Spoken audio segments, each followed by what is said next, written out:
of funny that it's a key, like it's an arena event, but we take those. All right, so Masca gonna queue up the quest mage now to deal with the priest, and this is quite favored indeed. But one of the ways the priest can get away with a win, I guess, is to do that whole combo with Mind Blast and Valen and so and so. This is entirely a battle for speed, right? Yes. Like, both players are trying to dig through their deck. Maccabi specifically wants Raza and Anduin, and then the Velen, as you say. That's exactly why he kept Anduin in the opening hand. Yeah. In fact, I think you actually keep Anduin in a lot of matchups, funnily enough. It's maybe the highest mana cost card that is most regularly kept. Because we know Jackson used to be kept a lot at 6 mana, but Anduin, unless you're against aggro, it just wins the game. Right, and I do like this Doomsayer from Masca because the only 2 answers are Pain and Silence, and Cleric being left on board for too long can be a big problem because, again, it is a race to draw cards, and the Doomsayer isn't getting that much better later on. Because as you give the priest more time to draw into the answers, it's not like playing Nova Doom will do anything. Right. But we're going to get a nice trade and heal here for Maccabi. Right, so Masca has no card draw except for Cold Light Oracle, which always feels a bit awkward to play when you're not milling yet, because giving the priest more cards always feels a little risky. It's a race, and you don't want to help your opponent to win the race. Right, but he absolutely had to play it here. Ice Block just felt too slow. Maybe he's hoping that he can use the second Cold Light Oracle to mill Maccabi next turn. Yeah, possibly. And so if 10 cards in hand at the moment. And if you're Machbu, I don't think you're trying to play around a second Oracle this early in the game. So, there you go. Right. So he has 9 cards right now. So if he does not discard the coin or anything, and I wouldn't be surprised to see him hold on to it because it's quite valuable for the Anduin Pew Pew Pew later on. The Pew Pew Pew, exactly. The only card though that Maccabi's afraid of milling is Raza. 2 out of the 3 combo pieces are there. Mind Blast, Holy Smite is there. That's 28 damage once everything's been set up. Right. So because of the 9 cards, if he wants to mill exactly nothing, he has to coin and play a 2-cost card. Look at that. Gonna play Mind Blast. Coming out early. So he is completely respecting the second Cold Light Oracle and will get rewarded for it. Yeah. Now, is there any way Masca can get away with not playing it and maybe saving it for a better time? Arcanologist plus Secret does look viable this turn. Right. So, the barrier coming out? Okay, second block, sure. Guess Masca plays an Ice Block then. No, he's going to go with the Cold Light Oracle. Okay. Right, so playing the Oracle here opens up his options for next turn if he doesn't draw, let's say if he draws more cycle next turn. Yep. So I can see that there's no rush to play the Ice Block. I think the thing is, if both players draw the exact combo pieces they need at the same time, I believe the mage still wins. Because the mage can just win in one turn. Like, once he's got the tools, that's it, game just ends. The priest has to spend a turn playing Raza, set that up, then a turn playing Anduin, then a turn playing Velen, where the priest then wins the game. But the mage just spits everything out of his hand in one turn, and obviously gets the extra turn through the Time Warp effect, but then just wins the game immediately. Right, so Machbu actually hasn't hit any of his kind of key mid-game minions. Raza, of course, being the most important of them. Even Priest of the Feast being a minion that's kind of too bulky for the mage to bother dealing with. It just deals 3 every turn, or Kazakas to try and get a 5/5 on board. So all these minions are just not doing quite enough pressure towards Masca. Up to the point that Machbu even feels the need to clear the 2/3 with a Holy Smite, which is valuable burst damage, but he's saying, well, clearing off the 2/3 allows my minions to survive, and maybe they get in a bit more damage. So it does mean that the Prophet Valen has lost quite a bit of its ammo for later on. It has, but in this matchup, the question is how much ammo do you really need? Because once the pew pew pew starts, the mage doesn't actually heal. Like, you can get away with chipping away the damage without even hitting into an ice barrier. Yeah. So it gets to the point where, like against Hunter, Mage is stuck on 2 health and has to have a second ice block or just dies the following turn. There's actually a 3rd ice block. Speak of the devil, Falcone. So and that's just an extra turn. That's just really strong. Frost Nova doesn't do all that much here. But a 3rd ice block, yeah, that doesn't work.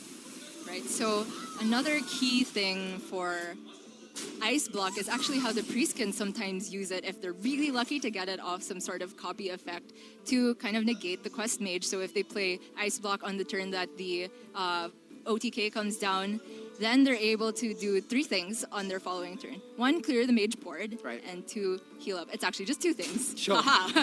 So Oh, then they can win. So okay. there's the Raza that we've been waiting for, and we've got a game on our hands. My reaction there was very similar to that of the very enthusiastic crowd. It's hard not to echo them. It's so infectious, It really the energy is. here. But there you go, Raza coming down on turn 6. That'll work.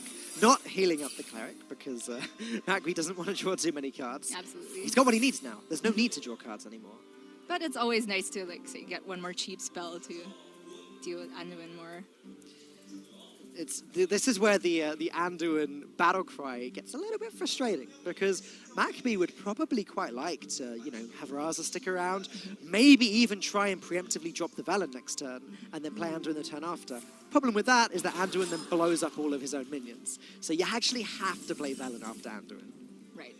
So the turn there from Masca, he didn't really want to use a Frost Nova that way, but he had nothing else to do that turn. Of course, Simulacrum was only a 50-50 to copy the cleric. Oh! Okay. Did we say something about not having deck lists? Yeah, well, there you go. And that's great because this would have been a boring cast if the whole time we were saying... yeah. The whole time we were saying, This is but great. there's an Eater of Secrets in the deck. There you go, guys. We're as surprised as you are about this. The audience in front of us is just as surprised. And it also is a bit telling. That's why Machbu maybe was kind of all right with spending some burst because if he gets Masca down to a low enough health with just Anduin, then Eater of Secrets plus a few pings is enough. Alright, Glacial Mysteries is 8 mana do nothing. Well, if it's off Glyph, it's 6 mana do nothing, but we're not taking those. Yeah, no, it should be do nothing now. You're right. There's no secrets left. Ice Barrier has been drawn, and so have 2 ice blocks. And I highly doubt that there's a second Ice Barrier in the deck. But there you go. Simulacrum doing its thing. We just need one more Molten Reflection or one more Sorcerer's Apprentice, and of course Antonidas, the big boy himself. So the pew begins here. Eater of Secrets makes a pretty big difference here. So the question is whether Machbu can actually win next turn. I don't think it's quite in the books yet, so yeah, you'd have to play Eater and deal 19. Yeah, it's not going to happen. So, but within 2 turns, it seems very, very likely, especially being able to play Valen. The problem with Eater of Secrets here, of course, is that it can't be played on the same turn as Valen. Yeah. If it could, then the chance of it actually doing the damage and just winning immediately would be much higher. Right, and I actually think it's looking really, really good for Machbu because Masca has not drawn a third sort either the second Molten Reflection or the second natural copy of Apprentice, nor has he drawn Antonidas yet, and he can't draw both of them in one turn. No, hold on a moment. Unless... I panicked there. It looked like Eater of Secrets was being played now, which would have been a huge mistake. You don't get to top 4 of a 512-man bracket by making that kind of mistake. So. I saw the mouse hover over and I panicked, Gio, okay? I panicked. It's all good. And I kind of noticed that from the crowd as well in previous games. I remember somebody mousing over. I can't quite remember what card, but it was just an outrageous play, and the crowd was like, huh?